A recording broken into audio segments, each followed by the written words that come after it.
अस्सलाम वालेकुम।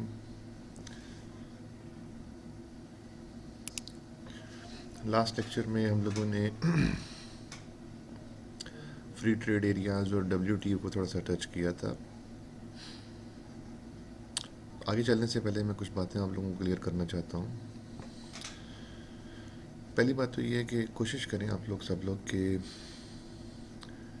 जो भी मैं नोट सेंड कर रहा हूँ इनके आप प्रिंट लेके अपने पास रखें। जब मैं आप जब लेक्चर सुन रहे हों तो आपके पास नोट्स मौजूद हों।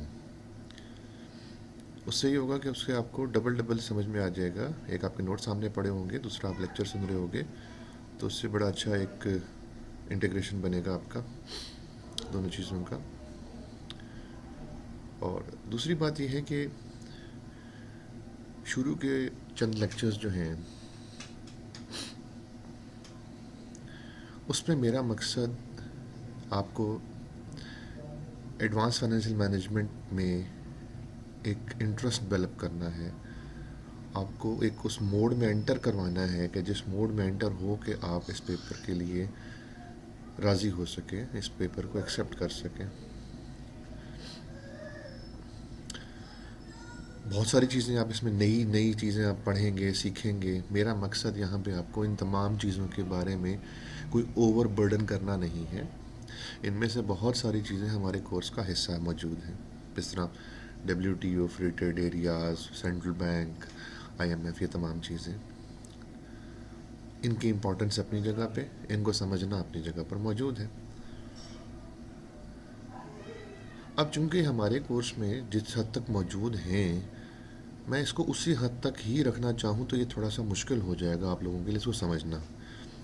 कोई ये नहीं है कि हमारा मेन टॉपिक ही वर्ल्ड बैंक है या सेंट्रल बैंक है या आईएमएफ है, लेकिन ये समझने के लिए एक ज़रूरी टॉपिक है, सपोर्टिंग टॉपिक्स हैं ये।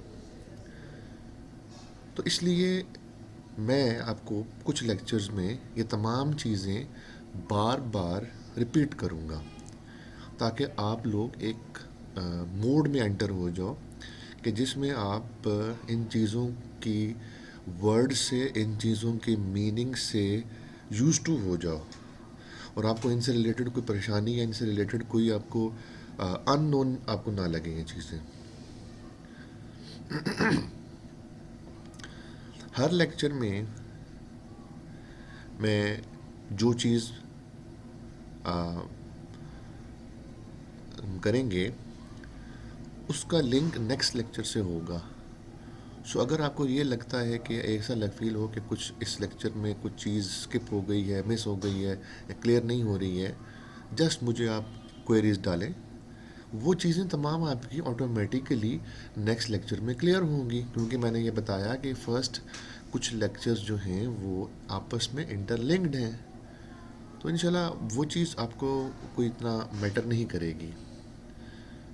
ठीक है, ये चीज़ मैंने क्लियर करनी थी आप लोगों के साथ कि अगर आप लोगों को कहीं पर भी फ़िलहाल, जाहिर बात है नई चीज़ें हैं आप लोगों के लिए, सब चीज़ें मुझे मालूम है इस चीज़ का, तो इस चीज़ के ऊपर बॉदर नहीं करना आप लोगों ने। इस चीज़ के ऊपर आपने कोई इतना परेशान होने की ज़रूरत नहीं है।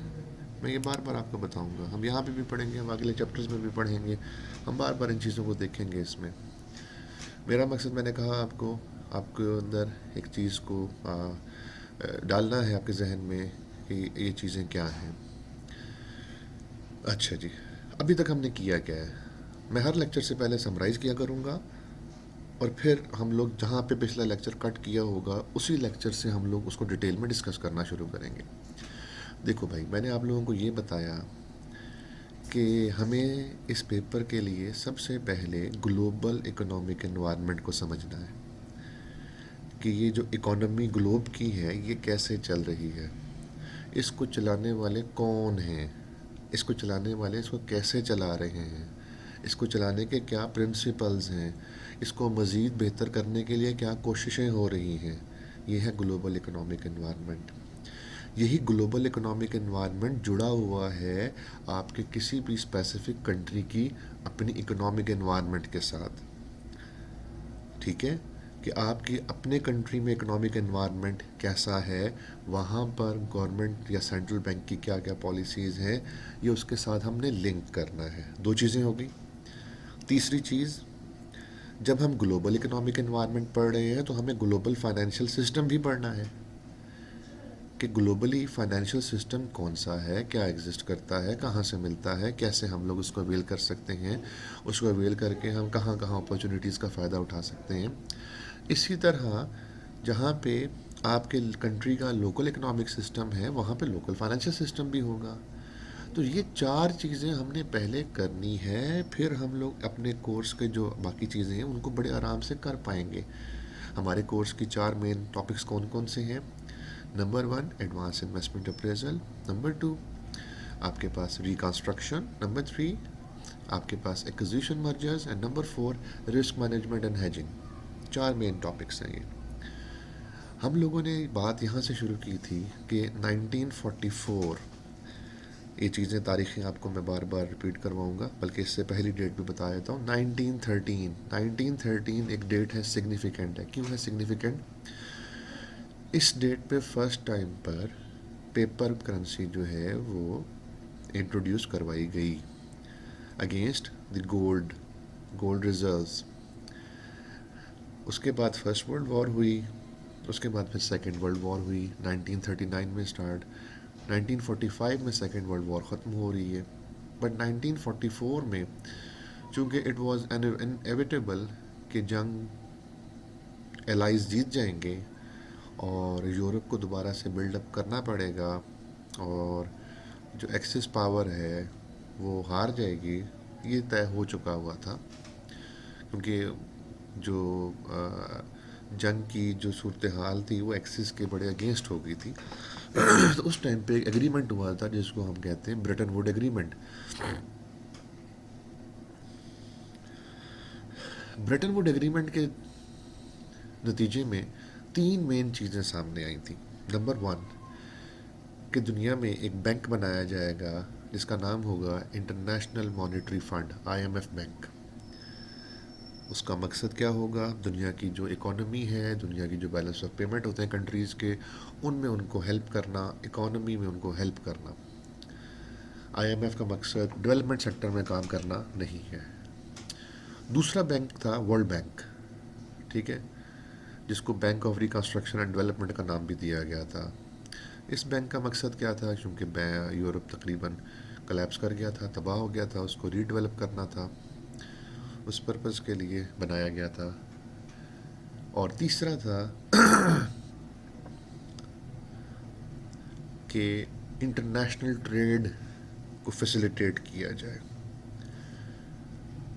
इंटरनेशनल ट्रेड को फैसिलिटेट किया जाए।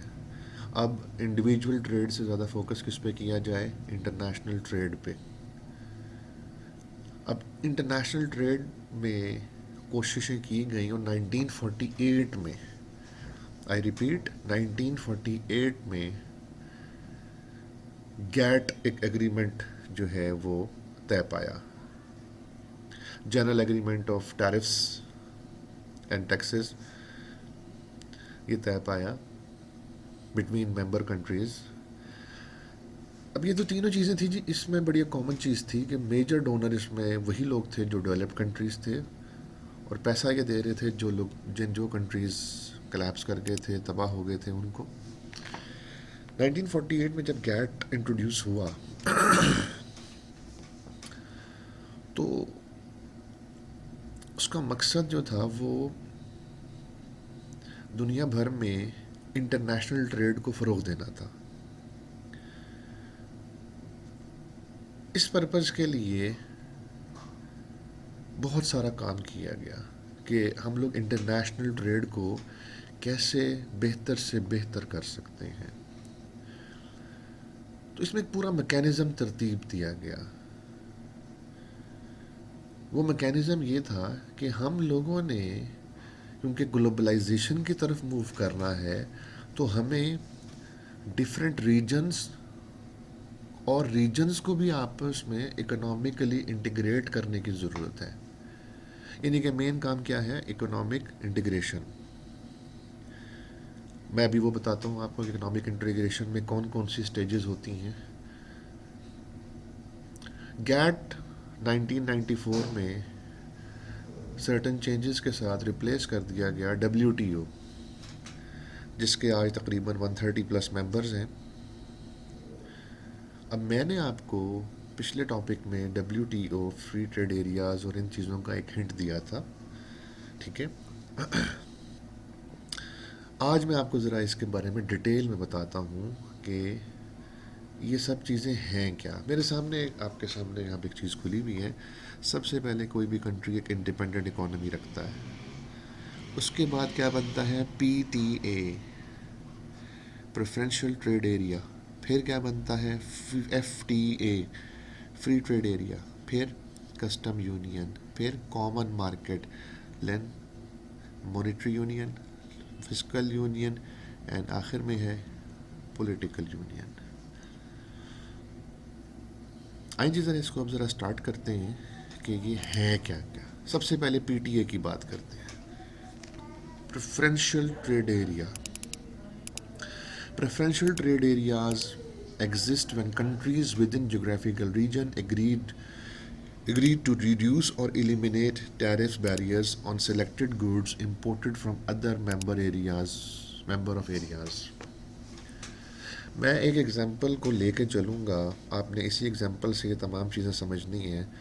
हम लोग जिस रीजन में रहते हैं इसको कहते हैं साउथ एशिया, ठीक है। मैं आपको इससे समझाऊंगा ताकि आपको ये चीज़ें क्लियर भी हो जाएं। देखो, साउथ एशिया में 8 कंट्रीज़ हैं, पाकिस्तान, अफ़गानिस्तान, इंडिया, श्रीलंका, नेपाल, भूटान और मालदीव्स, बांग्लादेश। ये 8 कंट्रीज़ हैं। सपोज़ करो ये आपस में PTA में एंटर होना चाह रहे हैं, या 2 कंट्रीज़ या पाकिस्तान और इंडिया आपस में एंटर होना चाह रहे हैं, या पाकिस्तान, इंडिया और बांग्लादेश, ठीक है। तो ये जो PTA है ये एक इनिशियल लेवल या first level of economic integration होगा। इसमें क्या होगा, एम क्या है, एम है या तो रिड्यूस कर देना है टैरिफ, या फिर क्या कर देना है, एलिमिनेट कर देना है टैरिफ बैरियर। टैरिफ बैरियर क्या है कि जो भी गुड्स एक दूसरे से इंपोर्ट की जाएगी उसके ऊपर टैरिफ्स जो हैं उनको, टैक्सेस को या तो रिड्यूस कर दिया जाएगा या फिर एलिमिनेट कर दिया जाएगा, ताकि 2 कंट्रीज़ या 2 से ज़्यादा कंट्रीज़ के दरमियान में एक बेहतर फ्री ट्रेड हो सके। फ्री ट्रेड का मतलब क्या होता है कि 2 कंट्रीज़ के दरमियान में ट्रेड होगी विदाउट ट्रेडिंग बैरियर्स। दोनों कंट्रीज़ किसी भी किस्म के कोई ट्रेडिंग बैरियर्स नहीं लगाएंगे। One of the barrier is tariffs. अच्छा, this is often this first small step toward the creation of trading bloc. ये मैंने बता चुका हूँ, फर्स्ट स्टेप है ये। एग्रीमेंट बिटवीन 2 कंट्रीज़ और सेवरल कंट्रीज़। RTA को भी PTA भी कहते हैं, ठीक है जी। RTA, regional trade agreement. In the United States, certain industries such as automobile and electronic manufacturers favors RTAs because such agreements allow these industries to exploit low manufacturing cost in other countries in the hemisphere। देखो बात सुनो, United states में automobile industry की जो उनकी जो consumption है वो डिफरेंट मार्केट से आ रही है। कुछ जैपनीज़ कार मैन्युफैक्चरर्स हैं, यूरोपियन कार मैन्युफैक्चरर्स हैं, और एक United states and surrounding countries के अपने भी हैं। अब यहाँ पर एक PTA बना लिया गया, प्रेफरेंशियल ट्रेड एरिया, ठीक है। प्रेफरेंशियल ट्रेड एरिया जो है वो बना लिया गया जिसमें सिर्फ और सिर्फ फोकस किया गया ऑटोमोबाइल को और इलेक्ट्रॉनिक्स मैन्युफैक्चरर को, कि जो इस PTA यानी कि जो यूनाइटेड स्टेट्स के साथ जो मेंबर कंट्री होगा, ठीक है, जिसमें मैक्सिको आता है, जिसमें कनाडा आता है, ये लोग इन 2 चीज़ें, कौन कौन सी 2 चीज़ें हैं जी, ठीक है, ऑटोमोबाइल एंड इलेक्ट्रॉनिक मैन्युफैक्चरर्स, इन 2 चीज़ों पर स्पेसिफिकली टैरिफ्स को रिड्यूस करेंगे या ख़त्म करेंगे। मकसद क्या है कि ये दोनों चीज़ें जब इन रीजन में आएँ तो ये इसी रीजन की बनी हुई हों, इसी हेमिस्फीयर की बनी हुई होंगी, जिसकी वजह से जो बाहर से आने वाली चीज़ें हैं, जो यूरोप या जापान से आ रही हैं, वो महंगी हो जाएंगी और लोकल कंपटीशन वो विन करेगा, ठीक है। तो एक और जो है वो बात इसमें आती है कि ये जो प्रेफरेंशियल ट्रेड एरिया है, इसके जो कुछ कंट्राडिक्शन आ रही है, वो आ रही है प्रिंसिपल्स ऑफ WTO। ये एग्ज़ाम पॉइंट ऑफ व्यू से बड़ा इंपॉर्टेंट है आप लोगों के लिए कि मैंने कल आपसे जिक्र किया था कि WTO जो है उसमें एक कॉन्सेप्ट है MFN, most favoured nation. Most favoured nation का मतलब ये होता है कि कोई भी कंट्री जब किसी को, मतलब इस तरह से है, देखो मैं आपको बताता हूँ। अगर 130 कंट्रीज़ हैं तो 130 कंट्रीज़ जो हैं ये एक दूसरे को मोस्ट फेवर्ड नेशन का जो है डिक्लेयर करेंगे, ठीक है।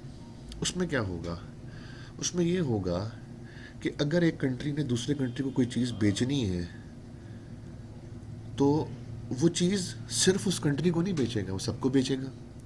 मतलब मैं इसको इस तरह से एक्सप्लेन करता हूँ। पाकिस्तान और इंडिया है। अब इंडिया ने पाकिस्तान को MFN का स्टेटस दिया तो उसका फ़ायदा क्या होगा इंडिया को, कि इंडिया जिस तरह से बाकी तमाम ममालिक को चीज़ें बेच सकता है, बिल्कुल इसी तरह तमाम चीज़ें पाकिस्तान को भी बेच सकता है वो। इस कॉन्सेप्ट को क्या कहते हैं, MFN स्टेटस। पाकिस्तान ने नहीं दिया, उसका रीज़न है, मैंने बताया था, इम्बैलेंस ऑफ ट्रेड है। अब PTA और MFN ये एक दूसरे के साथ कॉन्ट्राडिक्ट करते हैं। कैसे कॉन्ट्राडिक्ट करते हैं? PTA तो ये कह रहा है कि पाकिस्तान और इंडिया जो कि दो कंट्रीज़ हैं, ये जो टैरिफ्स हैं उनको रिड्यूस कर दें या फिर उनको एलिमिनेट कर दें। जबकि जो मोस्ट फेवर्ड नेशन है वो क्या कह रहा है, which holds that no one should enjoy preferential treatment in international trade and that tariffs should be same for everyone. इसका मतलब है कि according to MFN status United States जो है वो वही टैरिफ्स लगाएगा जो यूरोपियन यूनियन के लिए या जापानीज़ कार के लिए लगाएगा, वही उसके जो लोकल प्रोड्यूसर हैं उन पर भी लगेगा। तो ये कंट्राडिक्शन आ गया है, ठीक है। समझ में आई ये बात इसमें आपको कि PTA ये कहता है कि यूनाइटेड स्टेट्स जो अपने लोकल कंट्रीज़ हैं उसके नॉर्थ अमेरिका के, उनके लिए टैरिफ अलहदा होगा, और जो यूरोपियन कार से आएंगी वहाँ से और जापानीज उनके लिए अलहदा होगा। WTO क्या कहता है, सबके लिए एक होगा। तो ये कॉन्ट्राडिक्शन आ गया। लेकिन हाउएवर यहाँ पे लिखा हुआ भी है, despite this principle PTA are allowed under the article this one, ठीक है, अलाउड है ये थी पहली stage of integration, PTA। Now come to the next stage of integration, FTA, very commonly used word है ये, free trade area। देखो, FTAs are created when two or more countries in a region agreed to reduce or eliminate barriers to trade on all goods coming from other members। देखो PTA की तरह ये भी एक reason है। इसमें क्या होगा कि जो मेंबर कंट्रीज़ होंगे उसमें जो ट्रेड होगी, इसका मकसद जो है वो उन बैरियर्स को ख़त्म करना है ऑन ऑल गुड्स। वो मैं नीचे जाके दोनों का डिफरेंस भी बताऊंगा, यहीं पे मैं दोबारा पहले बता देता हूँ। पहली चीज़ समझ लो, PTA में कुछ चीज़ों की ट्रेड होगी, FTA में ऑल गुड्स की चीज़ों की ट्रेड होगी। PTA में मकसद टैरिफ को रिड्यूस करना है किसी स्पेसिफिक चीज़ों पे, यहाँ पे मकसद टैरिफ्स जितनी भी चीज़ें उन पे रिड्यूस करना या एलिमिनेट करना है। तो ये नेक्स्ट स्टेज ऑफ इंटीग्रेशन है। जिस तरह मैंने बताया आपको PTA था, ये आगे आपके सामने एग्जांपल FTA का NAFTA, north Atlantic free trade agreement is an example of such a free trade area, includes USA, Canada and Mexico. Under a free trade policy, goods and services can be bought and sold across international borders with little or no government tariffs. अब बात को समझिएगा ज़रा। जब free trade policy होगी तो दो countries या बॉर्डर्स के दरमियान में ट्रेड होगी, जिसमें किसी भी किस्म के कोई टैरिफ्स नहीं होंगे, कोई कोटाज नहीं लगाए जाएंगे, किसी किस्म की सब्सिडीज़ नहीं प्रोवाइड की जाएंगी, या किसी भी किस्म की कोई प्रोहिबिशन नहीं होगी। The concept of free trade is the opposite of trade protectionist और इकोनॉमिक आइसोलेशन। यही चीज़ मैंने कल परसों आपको बताई थी पिछले लेक्चर्स में, कि अगर गवर्नमेंट क्या कर दे, टैरिफ्स लगा दे, कोटाज लिमिट कर दे, सब्सिडीज़ लगा दे, अपनी लोकल इंडस्ट्री को प्रोहिबिटिंग कर दे, ये मिलके कहलाती हैं प्रोटेक्शनिस्ट मेजर या इकोनॉमिक आइसोलेशन। इसको ख़त्म कर दो तो वो FTA बन जाता है। नाउ इट्स क्लियर कि अगर हम लोग ट्रेड बैरियर्स को ख़त्म कर देंगे तो वो क्या बनेगा, फ्री ट्रेड एरिया। अच्छा, अब US के जो फ्री ट्रेड एग्रीमेंट्स हैं वो किन किन के साथ हैं? United States currently has a number of free agreements in place. These include multinational agreements such as NAFTA, which covers US, Canada, and Mexico, and CAFTA, Central American Free Trade Agreement, which includes most of the nations of Central America, Caribbean. There are also separate trade agreements with the nation of Australia to Peru. Difference क्या है जी between PTA to FTA? What is the difference? PTA serve to reduce tariffs. इसका purpose tariff को reduce करना था, but not completely eliminate them था। FTA का purpose elimination है। PTAs are the starting point of integration, इसको achieve करना है FTA को। PTAs सिंगल ट्रेड हो सकती है किसी चीज़ की, FTAs सारी की सारी ऑल ट्रेड कवर करते हैं। तीन टाइप्स के ट्रेड एग्रीमेंट्स होते हैं, एक है यूनिलेटरल एग्रीमेंट, एक है बायलेटरल एग्रीमेंट, और एक होंगे मल्टीलेटरल एग्रीमेंट। अगर हम यूनिलेटरल एग्रीमेंट की बात करें तो यूनिलेटरल एग्रीमेंट क्या होता है, एक कंट्री जो है वो सिर्फ ट्रेड रिस्ट्रिक्शन जो है, it occurs when a country imposes trade restrictions and no other country reciprocates. बाकियों ने नहीं लगाई है, सिर्फ एक ने लगाई है, इसे कहते हैं unilateral trade agreements. A country can also unilaterally loosen trade restrictions, but that rarely happens. It would put the country at competitive disadvantage. ये बड़ा रेयर है जी, इससे तो आप competitive advantage भी नहीं गेन कर सकते हैं। ठीक है। Bilateral trade agreement are between two countries. Both countries agree to loosen trade restrictions. दोनों इस बात पे राजी हो गए हैं कि हमें आपस में trade restrictions उठानी है। They lower tariffs and confer preferred trade status. The sticking point usually centers around the key protected or government subsidized domestic industries. ठीक है? For most countries, these are in automotives, oil, or food production industries. The United States had 14 bilateral agreements. ठीक है?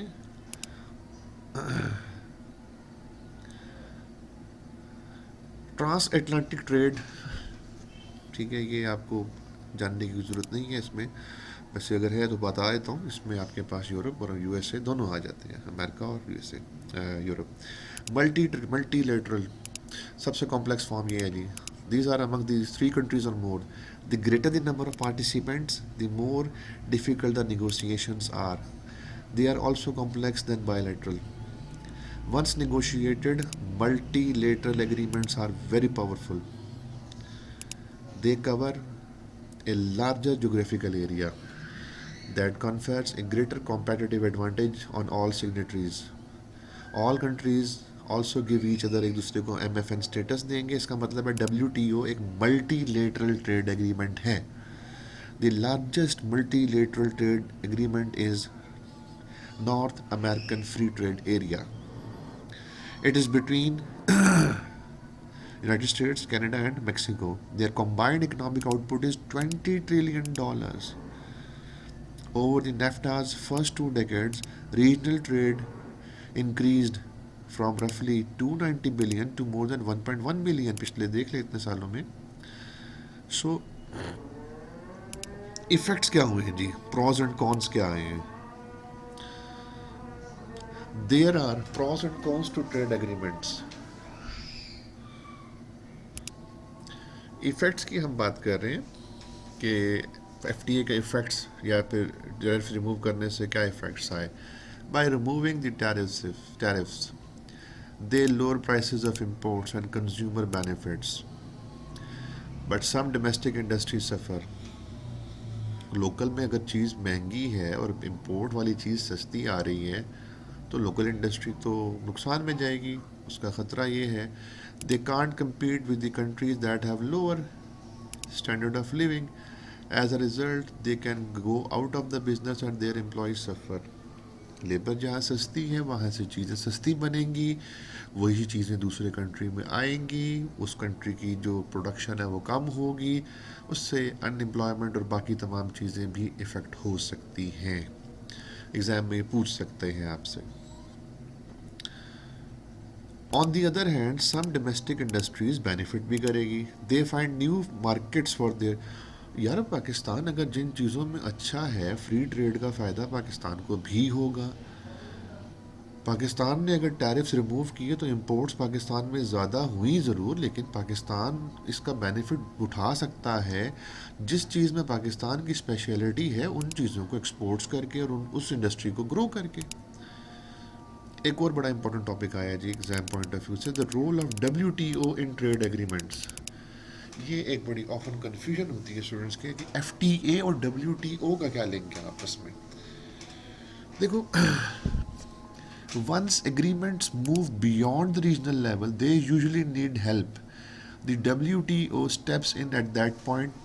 It is an international body that helps negotiate global trade agreements. Once in place, the WTO enforces the agreements. North Atlantic Trade Agreement कौन से countries हैं जी? America, Canada, Mexico. European Union 28 member countries हैं. अब European union ने आपस में जो यूनियन बनाई हुई है वो कौन सा एरिया है? वो है फ्री ट्रेड एरिया. जो नाफ्टा ने जो अपना बनाया हुआ free trade area, north Atlantic वाला, अमेरिका वाला, वो आपस में क्या है? वो भी फ्री ट्रेड एरिया. लेकिन अगर हमने दो फ्री ट्रेड एरियाज़ को आपस में मर्ज करना है तो वहाँ पर रोल किसका आ जाएगा? WTO. इसका मतलब ये है कि WTO जो है, ये जितने भी रीजनल ट्रेडिंग एरियाज़ हैं इनको कलेक्टिवली इंटीग्रेशन के लिए है, ताकि पूरी दुनिया में इंटरनेशनल फ्री ट्रेड हो सके, तमाम मेंबर्स जो हैं वो इन्जॉय कर सकें वही सेम लग्जरी जो कुछ कंट्रीज़ को हासिल है, टैरिफ्स का रिमूवल और इस तरह के बाकी जो ट्रेड बैरियर्स हैं. The WTO currently enforces the GATT इसका पुराना नाम था. The world almost receive greater free trade from next round known as. आजकल जो बात चल रही है जी वो है दोहा राउंड ट्रेड एग्रीमेंट. ठीक है, इसकी डिटेल को जानने की हमें अभी फ़िलहाल कोई इतना ख़ास नहीं है ज़रूरत. हमें सिर्फ ये चीज़ देखनी है कि दोहा राउंड ट्रेड एग्रीमेंट जो है, बिल्कुल ये भी WTO की तर्ज पे ही है. ठीक है, ये नेक्स्ट लेवल पे लेके जाना चाह रहे हैं हम लोग इंटरनेशनल ट्रेड को. If successful, Doha would have reduced tariffs across the board for all WTO members. सब के लिए बराबर हो जाएगा. Unfortunately, the two most powerful economies refused to budge on a key sticking point. दो बड़ी इकोनॉमीज यूनाइटेड स्टेट्स और एक तरफ यूरोपियन यूनियन, इन्होंने रजिस्ट किया जी कि हम लोग जो फार्म सब्सिडीज़ हैं उसको लोअर नहीं करेंगे. ये लोग अपने कंट्रीज़ में फार्म सब्सिडीज़ दे रहे हैं. अच्छा, अगर ये जो सब्सिडीज़ हैं made their food export prices lower than those in emerging market countries. Low food prices would have put many local farmers out of. अब अगर लेट्स से ये चीज़ें जो है ये दूसरे कंट्रीज़ में बेचेंगे सस्ते प्राइसेस में, तो इनका जो लोकल फार्मर है वो तो जॉब खो देगा. तो और उसको वजह से अनएम्प्लॉयमेंट बढ़ सकती है और उसकी वजह से वो मोर कंजेस्टेड अर्बन एरियाज़, यानी कि ये एक और नई चीज़ आ गई कि रूरल एरियाज़ जो हैं वो कन्वर्ट हो जाएंगे अर्बन एरियाज़ में. तो इसलिए इन दोनों ने रजिस्ट किया, ये लोग नहीं आगे आ रहे, जिसकी वजह से चाइना को एक गेन मिला कि वो ग्लोबल ट्रेड में अपना मज़ीद फुट होल्ड गेन कर सके. It has signed bilateral trade agreements with dozen of countries in Africa. दुनिया की इमर्जिंग जो सबसे बड़ी फ्री ट्रेड एरिया अभी रिसेंटली जो है वो आया है, वो है 54 कंट्रीज उसके मेंबर हैं अफ्रीका का। और उनके मुताबिक the second half of the 21st century belong to Africa. Let's see, but Africa is just like Asia, newer population, developing countries, talent है, एजुकेशन वहाँ पे आ रही है, and this Chinese companies receive rights to develop the country's oil and other commodities. In return, China provides loan. China अब अपना foot hold in areas में कर रहा है। एडवांटेजेस क्या हैं फ्री ट्रेड एग्रीमेंट्स के, ये आपको थोड़े से याद रखने पड़ेंगे क्योंकि ये चीज़ें पूछी जा सकती हैं। इंक्रीज्ड इकोनॉमिक ग्रोथ, ठीक है, इकोनॉमिक ग्रोथ बढ़ेगी। मोर डायनामिक बिजनेस क्लाइमेट, ठीक है। Often businesses were protected before the agreement. These local industries risk becoming stagnant and non competitive on global market. अब अगर वो जो रिस्ट्रिक्शन है रिमूव हो गई, उनके अंदर एक मोटिवेशन आई है कि हमारी चीज़ दूसरे कंट्रीज़ में भी एक्सेप्ट हो सकती है। Lower government spending, many government subsidised local industries, अब यह काम नहीं होगा। After the trade agreement removes subsidies provide जो गवर्नमेंट करती है, ये ट्रेड प्रोटेक्शनिज्म मैयर है। फ्री ट्रेड में ये शर्त रखी जाती है कि सब्सिडीज़ उठाई जाएंगी, तो एक्सपेंड जो लोअर स्पेंडिंग है गवर्नमेंट की हो जाएगी और गवर्नमेंट वही पैसा किसी और जगह पे लगा सकती है। बेहतर होगा कंट्री, फॉरेन डायरेक्ट इन्वेस्टमेंट बढ़ेगी, एक्सपर्टीज़ बढ़ेगी, टेक्नोलॉजी ट्रांसफ़र होगा, ये आप लोगों को याद रखना है। एडवांटेजेस भी हैं जी। इंक्रीज्ड जॉब आउटसोर्सिंग, जब आप रिड्यूस करेंगे टैरिफ्स तो reducing tariffs on imports allow companies to expand to other countries. Without tariffs, import from countries with a low cost of living cost less. Tariffs remove करने से जो imports पे tariffs हमने reduce किया है, इसने कंट्रीज़ को अलाउ किया है कि वो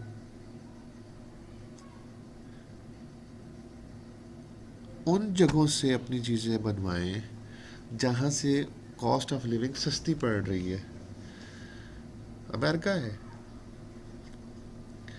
अमेरिका ने अगर कम्पीट करना है तो वो अपने कंट्री की अगर लेबर लेगी वो महंगी पड़ेगी उसको, इसीलिए वो अपना काम इंडिया या फिर चाइना या फिर जो डेवलपिंग कंट्रीज है वहाँ से आउटसोर्स करती है। इंटेलेक्चुअल प्रॉपर्टी जी चाहिए। Many developing countries don't have laws to protect patents, inventions, and new processes. The laws they do have aren't always strictly enforced. As a result, corporations often have their ideas stolen. Number 3, crowd out domestic industries. इसको समझिएगा जी। Many emerging markets are traditional economies that rely on farming for most employment. इस तरह पाकिस्तान है, agree based employment है। These small family farms can't compete with subsidized agri business. Her business जो जिसका agriculture होगा, मेरे पास ज़मीनें हैं एकड़ों की तादाद में, मुझे गवर्नमेंट सब्सिडी दे रही है, किसी और के पास ज़मीन है उसको सब्सिडी नहीं दे रही है, लोकल इंडस्ट्री उससे फिर गिर जाएगी, पावर्टी बढ़ सकती है, लोग क्राइम में मुलविस हो सकते हैं। Poor working conditions next point है। मल्टीनेशनल कंपनीज में आउटसोर्स जॉब्स, जहाँ पे वो आउटसोर्स कर रही हैं, जिस तरह पाकिस्तान पे ब्लेम कर लगता है कि जी यहाँ पे जो का चीज़ें बनती हैं उसमें चाइल्ड लेबर की जाती है। Degradation of natural resources, emerging market countries often don't have any environmental protection, जिसकी वजह से नेचुरल रिसोर्सेज ख़राब हो रहे हैं।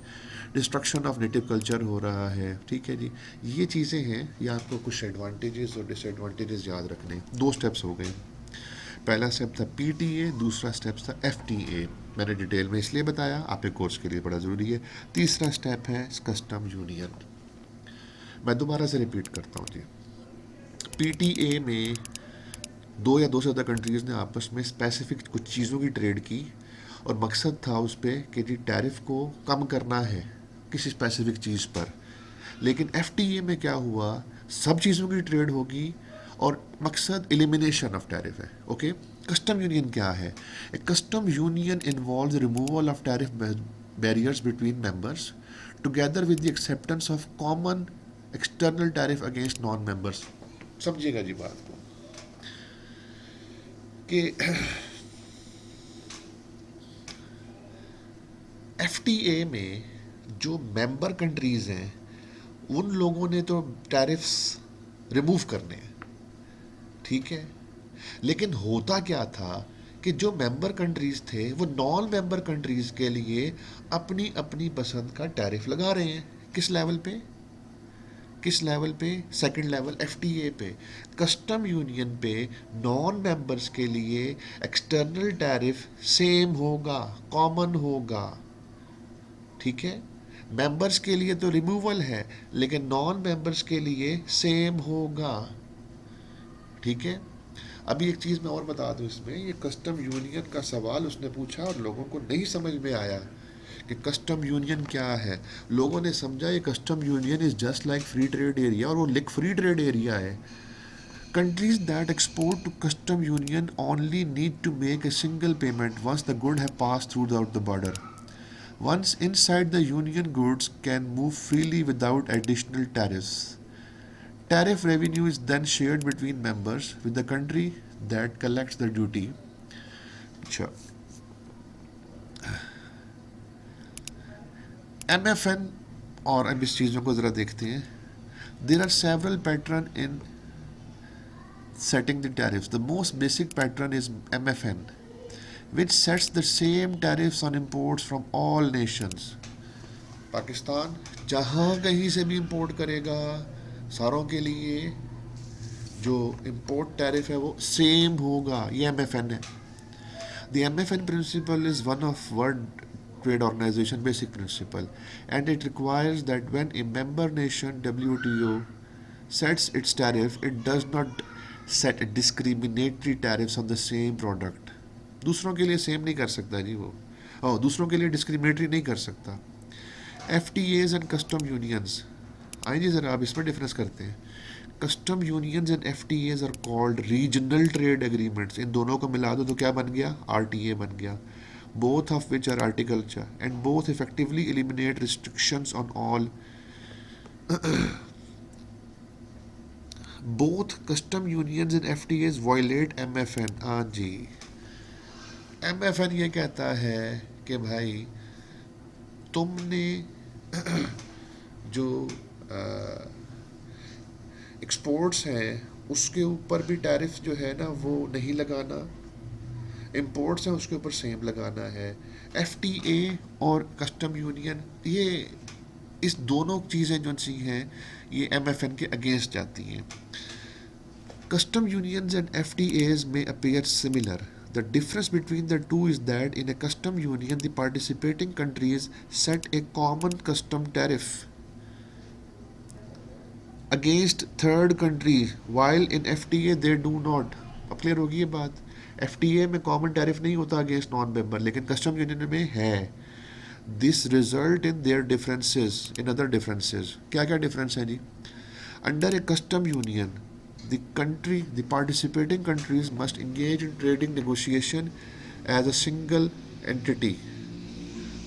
कस्टम यूनियन दुनिया की सबसे बड़ी जो लार्जेस्ट कस्टम यूनियन है EU है। EU एक कंट्री का नाम नहीं, ये ग्रुप ऑफ कंट्रीज़ हैं। इसका मतलब ये हुआ कि जब कस्टम यूनियन की हम बात कर रहे हैं तो EU act like a single entity, जबकि FTA में मेंबर इंडिविजुअली ट्रीट हो रहा है। क्यों? वो हर एक के लिए अलग अलग टैरिफ लगा रहा है। पाकिस्तान चाइना से इंपोर्ट कर रहा है, डिफरेंट लगा रहा है। पाकिस्तान इंडिया से कर रहा है, डिफरेंट लगा रहा है। दूसरा, in a custom union free movement of goods is allowed among the member nations. Free movement of good, although in FTA it is not. Free movement of goods is allowed among the member nations, ठीक है। Free का मतलब, free movement of good का मतलब क्या है? देखो, जब सेम चीज़ आ रही है तो मेंबर नेशंस जो हैं, ठीक है, उनके दरमियान जो गुड्स है उसकी मूवमेंट है, लेकिन FTA में ऐसा नहीं है। अंडर एक custom union A custom house is not required but member nations, ठीक है, कस्टम यूनियन में हर कंट्री का अपना अपना वो कस्टम हाउस नहीं है, लेकिन एफटीए में it required a function. EU मैंने लिख दिया यहाँ पे, लार्जेस्ट यूनियन है। Advantage and disadvantages of custom union.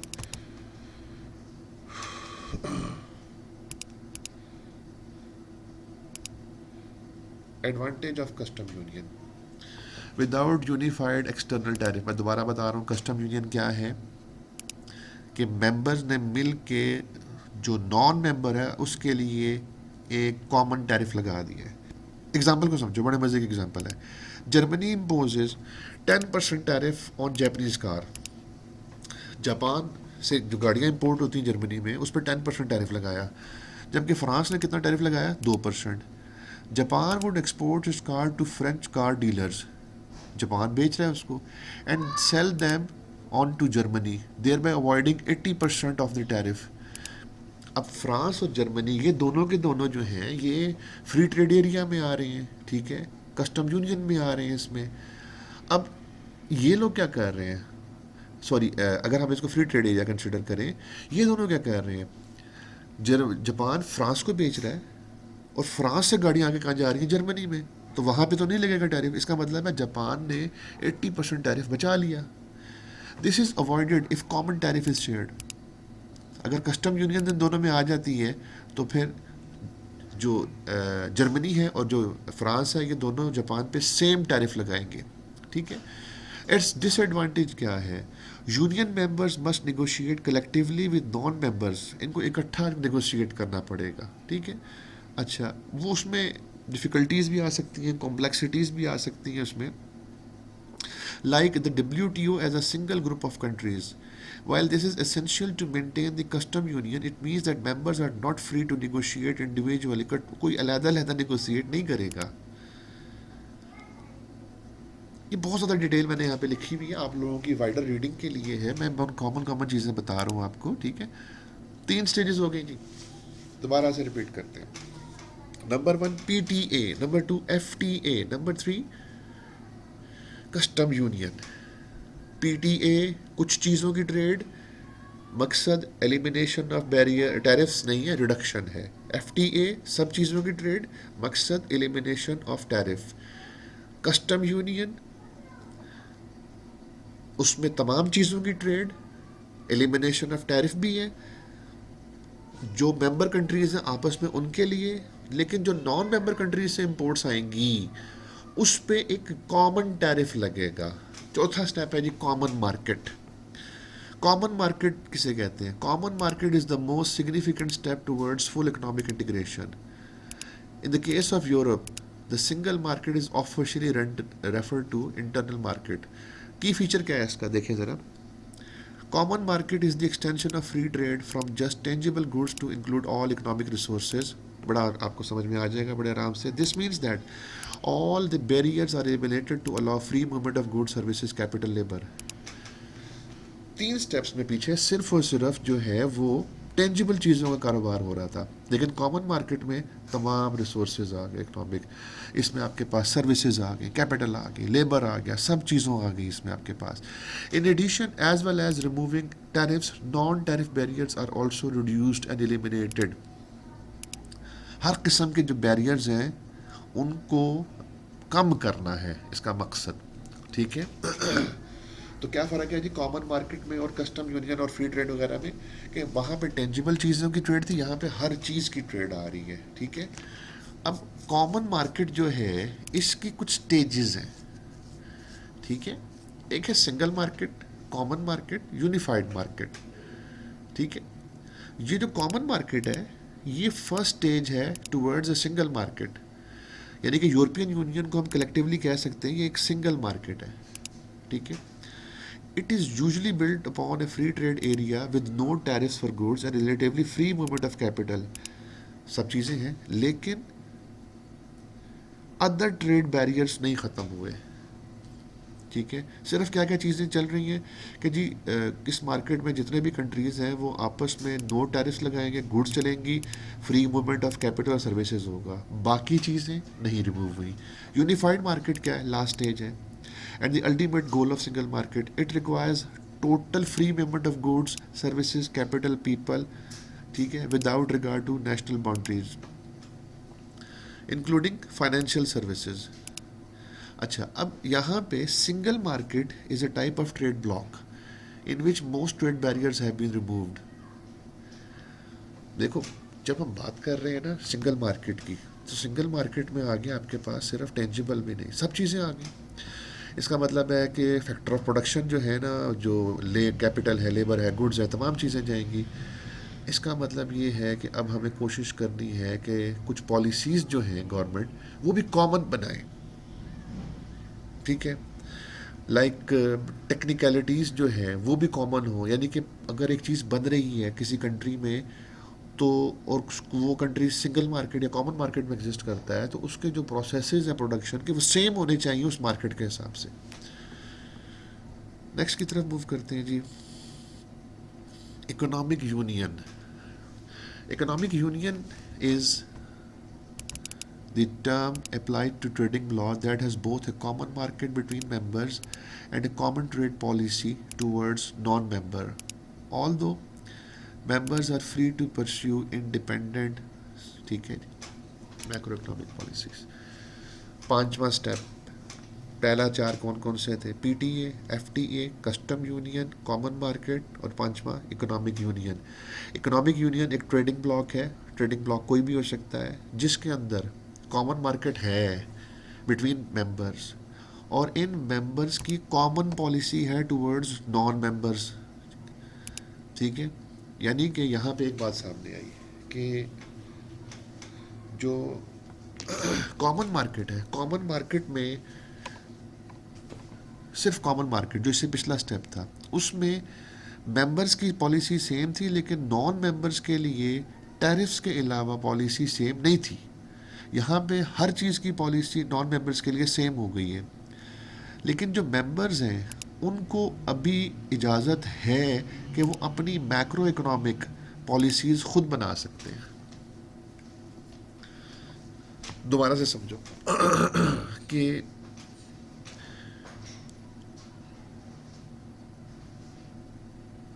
Pakistan India ने मिल के कुछ चीज़ों की ट्रेड शुरू की, ये पीटीए है। पाकिस्तान इंडिया ने तमाम चीज़ों की आपस में ट्रेड शुरू की, ये एफटीए है।